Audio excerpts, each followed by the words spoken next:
ระยองดีๆมันดีอยู่แล้วแต่ว่าไปอีกไม่ไกลนะ ขออีกคำขอ3 คำสำหรับงานนี้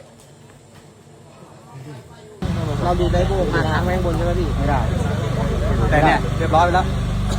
เอาโทรศัพท์ไปด้วย17 Pro Max ทางไม่เป็นไร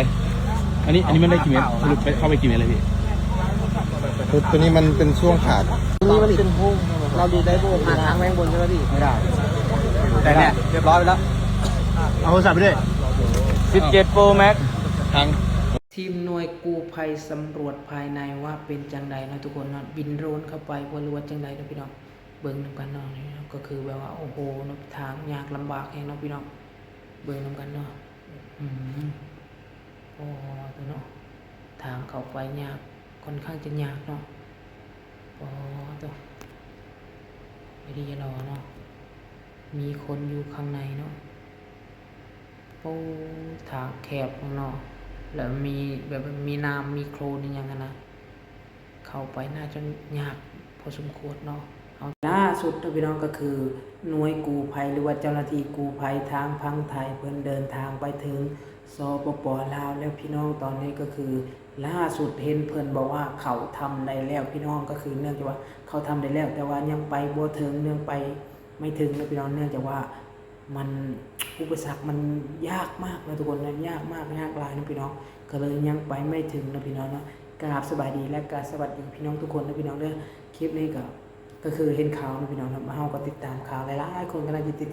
ติดตามข่าวนะพี่น้องบ่ว่าจะเป็นพังไทยพังลาวนะพี่น้องก็คือสื่อโซเชียลทางพังไทยพังลาวนะพี่น้องเพิ่นก็เอาลงคลิปอันนั้นนะพี่น้องคลิปที่อย่างเกิดว่าข่าวเนาะเป็นข่าวซะเนาะก็คือข่าวในตอนนี้ก็คือเป็นข่าวดังในประเทศลาวและกับประเทศไทยนะพี่น้องประเทศไทยเพิ่นก็ติดตามข่าวอยู่ว่าติดตามข่าวหนึ่งพี่น้องคนไทยเพิ่นก็ไปสวยนะพี่น้อง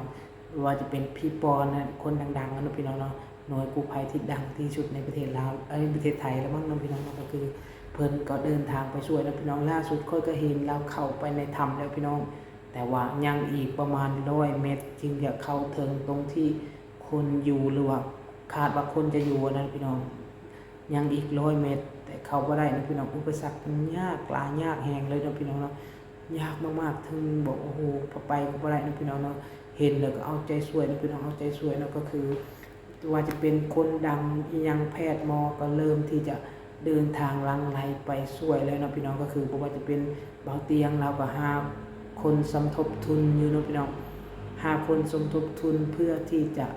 เดินทางไปช่วยคือไม่ว่าจะเป็นข้าวสารอาหารแห้งยังเพิ่มกับประกาศมาอันนี้บางเตียงนะพี่น้องแล้วก็ยังมีอีกหลากหลายคนนะพี่น้องเนาะและต่อไปถ้ามันเป็นกระแสแบบนี้ก็แน่นอนคนจะไปแน่นอนนะพี่น้องเนาะไม่ว่าจะเป็นคนดังๆคนเห็นสื่อโซเชียลก็น่าจะไปนะพี่น้องเนาะเนื่องจากว่าตอนนี้คนกำลังติดตามเบิ่งอยู่ว่าสิเป็นจังไดและที่เข้าไปช่วยได้บ่นะพี่น้องหรือว่าสิเป็นจังไดต่อไปนะก็คือผู้ว่าเพิ่นยังมีชีวิตรอดหรือว่ายังบ่มีชีวิตรอดหรือว่าจังไดนะพี่น้องเนาะก็คือตอนนี้ก็มีทางเจ้าแข่งของแข่งขมวนนะพี่น้องที่ไปเนาะก็คืออีหยังก็เอิ้นว่าประธานปกครองอีหยังสักอย่างนี่แหละเนาะก็คือเห็นอยู่ที่เราก็ไปจับมืออีหยังกับหน่วยเจ้าหน้าที่กู้ภัยทางพังไทยเพิ่นนั่นแหละเนาะก็คือแบบว่าเพิ่นก็อุตส่าห์เดินทางมาตั้งไกลนะพี่น้องเนาะก็คือล่าสุดคนก็เห็นแล้วเนาะก็คือหลายๆคนก็น่าจะเห็นแล้วเนาะพี่น้องเนาะก็คือแบบว่า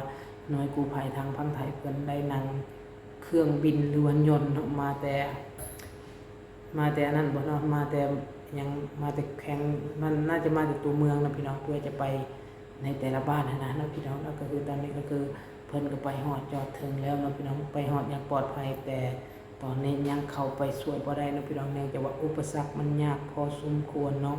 อันนี้ก็คือตามที่เฮาติดตามข่าวนะพี่น้องยังช่วยเหลือคนบ่ได้ตอนนี้ก็ยังพักผ่อนแถวๆนั้นอยู่นะพี่น้องเนาะพักผ่อนแถวๆนั้นอยู่แท้ก็มีกางเต็นท์มีหยังเนาะพี่น้องก็คือมีคนช่วยหลายนั่นแหละถ้าเบิ่งมื้ออื่นนี่สิเป็นจังได๋เนาะพี่น้องเนาะมื้อนี้ก็น่าจะเป็น5 มื้อแล้วบ่เนาะพี่น้องเนาะ5 วันแล้วบ่ฮู้ว่าสิช่วยจังได๋ได้เนาะพี่น้องเนาะอุปสรรคแห้งกว่านั้นก็คือมีฝนตกพร้อมนะพี่น้องเราเห็นพี่ปอนบอกว่ามีฝนตกนะพี่น้องเนาะอันนี้ก็คือน่าจะเป็นอุปสรรคยากหลายนะพี่น้องเนาะฝ นตกเฮาบ่ฮู้ดอกว่าฝนตกมันสิตกแฮงตกคอยส่ำใดเนาะพี่น้องตกแล้วน้ำสิไหลมาหลายประมาณใดเนาะประมาณบ่ถึกเลยเนาะพี่น้องถ้าเข้าไปแล้วน้ำมันอาจจะขึ้นอันนี้อันตรายแฮงเนาะพี่น้องเนาะโอ้โหเอาใจช่วยเนาะพี่น้องเนาะส่งกำลังใจให้หมดบ่ว่าจะเป็นกู้ภัยฝั่งไทยกู้ภัยฝั่งลาวบ่ว่าหน่วยงานต่างๆที่ไปช่วยก็เอาใจช่วยนะพี่น้องเนาะขอให้ทุกคนแบบว่าเซฟตัวเองนำแล้วก็เซฟเข้าใจนะทุกคนว่าเฮาก็อยากช่วยกับเจ้าแต่ก็บ่ให้มันเพิ่มขึ้นนะพี่น้องเนาะบ่ให้มันเพิ่มแบบว่าเดี๋ยวจะเป็นอย่างอันตรายต่อนั้นนะพี่น้องเนาะก็คือตอนนี้ก็พยายามแล้วก็ทุกคนก็พยายามที่จะเดินทางไปช่วยแต่ก็ยังเฮ็ดบ่ได้ตอนนี้ก็คือยังช่วยบ่ได้ออกมาเทื่อนะพี่น้องเนาะเนื่องจากว่าอุปสรรคมันมีหลายอย่างนะพี่น้องเนาะในถ้ำในยังบ่ฮู้ดอกว่ามันสิมีหยังไงเนาะก็คือมีทั้งหน่วยกู้ภัยของไทยนั่นแหละนะพี่น้องเนาะก็คือคนไทยเขาบ่เคยทิ้งคนลาวนะพี่น้องเนาะขอแค่คนลาวต้องการความช่วยเหลือคนไทยเขาพร้อมเสมอนะพี่น้องเนาะกู้ภัยฝั่งไทยเพิ่นมีจิตใจที่ดีนะพี่น้องมีจิตใจที่ดีและมักช่วยเหลือเพื่อนบ้านนะพี่น้องเพื่อนบ้านเพื่อนมนุษย์ด้วยกันนะพี่น้องบ่ว่าจะประเทศใดก็เจ้าก็จะมักไปช่วยเหลือนะพี่น้องเนาะอันนี้ก็คือคนไทยหรือว่าจะเป็นกู้ภัยนะพี่น้องเนาะอันนี้ก็คือเราทำที่เราเห็นเลยนะพี่น้องเพิ่นก็ได้ถ่ายลงช่องของเพิ่นตลอดนะอัปเดตตลอดว่าไปฮอดไสแล้วฮอดขั้นตอนใดแล้วก็คือผู้ใดที่อยากเบิ่งหรือว่าอยากติดตามก็สามารถไปติดตามได้ในช่องของพี่ปอนนะพี่น้องพี่ปอนคนไทยนี่แหละเนาะก็คือเดินทางไปช่วยแล้วก็คือหลายคนแห่งในพี่น้องสื่อโซเชียลเราเพิ่นได้แชร์หลายแห่งพี่น้องหลายรูปภาพหลายคลิปแห่งที่แบบว่าเพิ่นลงไปช่วยนะพี่น้องเนาะประมาณนี้นะบ่ฮู้ว่าเพิ่นสิช่วยได้หรือบ่เนาะตอนทีมหมูป่าติดนั่นบ่ฮู้ว่าไผแหน่ไปช่วยนะพี่น้องเนาะอยากให้เอาทีมมันนั้นไปช่วยนะพี่น้องเนาะแบบว่า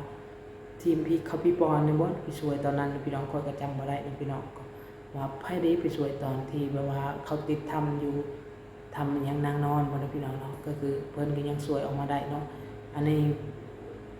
เพิ่นบ่ฮู้ว่าสิช่วยออกมาได้หรือบ่ฮู้ว่าทีมงานอันเก่าบ่ที่ไปช่วยทีมหมูป่านะพี่น้อง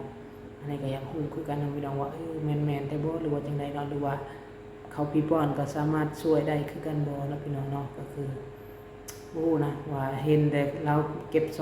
พนะพี่น้องแต่บ่เคยเห็นเราอันนี้บ่รู้ว่าเราก็ไปบ่หรือว่าเฮาจื้อบ่ได้นะพี่น้องเนาะถ้าพี่น้องเบิ่งแต่ต้นจนฮอดนี้ก็คอมเมนต์บอกแนวว่าเราช่วยเรามีประสบการณ์แล้วเนาะเราก็น่าจะมีประสบการณ์นะพี่น้องเนาะเราจึงเดินทางไปเนาะถ้าเราบ่มีประสบการณ์เราก็น่าจะปฏิเสธและก็น่าจะช่วยบ่ได้อย่างประมาณนี้นะพี่น้องให้หน่วยงานอื่นไปช่วยบ่อย่างประมาณนี้นะแต่ในเรารับปากไปเราก็เดินทางไปจนฮอดสปป.ลาวนะพี่น้องฮอดสปป.ลาวแล้วเราก็ไปช่วยเราจนได้มุดทำไปยังอีก100 เมตรจึงไปถึงจุดที่เขาทรงลึกคาดว่าคนยังอยู่นะพี่น้องประมาณนี้เนาะพี่น้องเนาะก็คือคนก็ไปขุดแห่ค่ำมาแล้วเนาะพี่น้องแห่ค่ำแล้วก็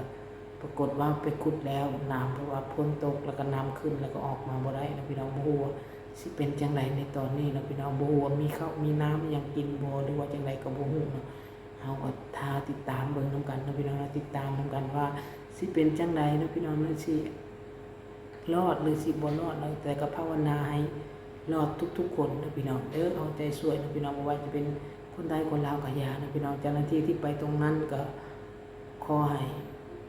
แปลว่าปลอดภัยทุกๆคนเด้อพี่น้องประมาณนี้เนาะพี่น้องเนาะคลิปนี้ก็บ่มีหยังหลายนะพี่น้องมาเว้ามาอัปเดตข่าวนะพี่น้องแล้วข่าวก็เท่าที่ฮู้เท่าที่เห็นเนาะพี่น้องเนาะสำนี้เนาะโอเคนะพี่น้องถ้ามักก็อย่าลืมกดไลค์กดSubscribe ให้แน่นะพี่น้องเพื่อเป็นกำลังใจให้ค่อยนะพี่น้องนะเพื่อเฮ็ดคลิปแล้วเนาะแหละไปนะพี่น้องเพื่อจะมีคนรู้จักเพื่อจะมีกระแสกระเจ้าอยู่อย่างผมพันนี้นะกับพ่อแม่พี่น้องทุกๆคนติดตามและก็ Subscribe ให้แน่นะพี่น้องขอบคุณขอบใจทุกคนนะพี่น้องเด้อบ๊ายบาย